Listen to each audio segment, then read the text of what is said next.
Let's go back to the question of Africa, very important subject of this EMA 2024. Gianfranco Belgrano, who is editorial director of Internazionale. It seems that Africa is being treated in a better, more important way. I think that 2024 is dedicated to Africa with the Matteo Plan in January, the summit held in Rome. We've seen Africa mentioned a lot in Syracuse, at the G7, and in EMA we've also talked about Africa. I was struck by the words of the president of Federunicoma that the geography of markets is changing.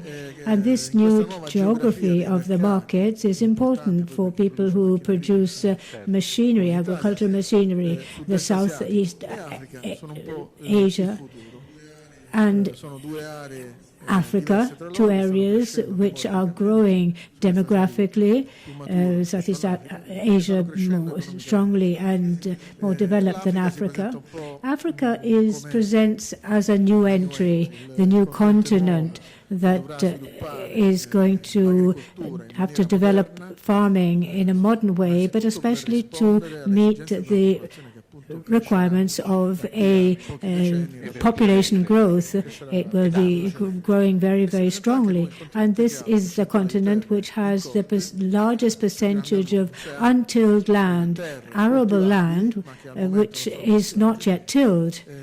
And it has an enormous amount of this arable land, more than any other place in the world. And with mechanization, it can do so as to increase the production, not just to respond to internal food needs, but also to meet the needs outside of the continent of Africa.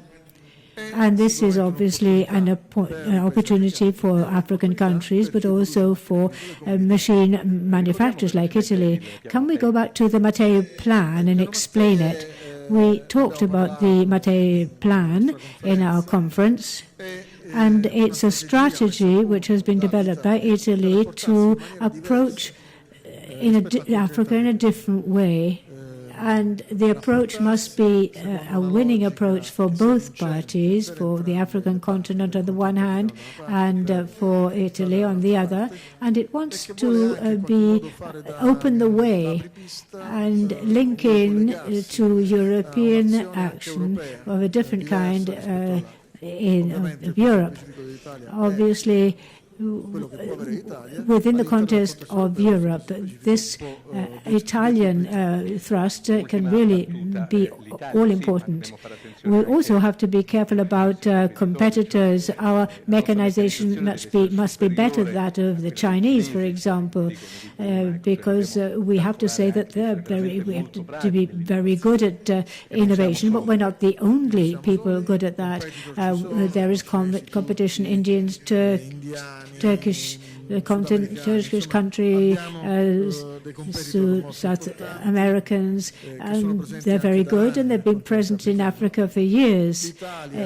Italy has its own skills and excellence, and Italy has to realize that, on the other hand, it is, to a certain extent, Africa has many subjects and many players with which we can enter into partnership. We can count on quality, competence, and training. These are the two things that can set us apart from other competitors. And these are 2 points which are underlined by the Mattei Plan, and this will make a difference. Thank you very much. With Gianfranco, we'll be talking about Africa with other people as well, because Africa is in the center of attention. Yes, thank you very much.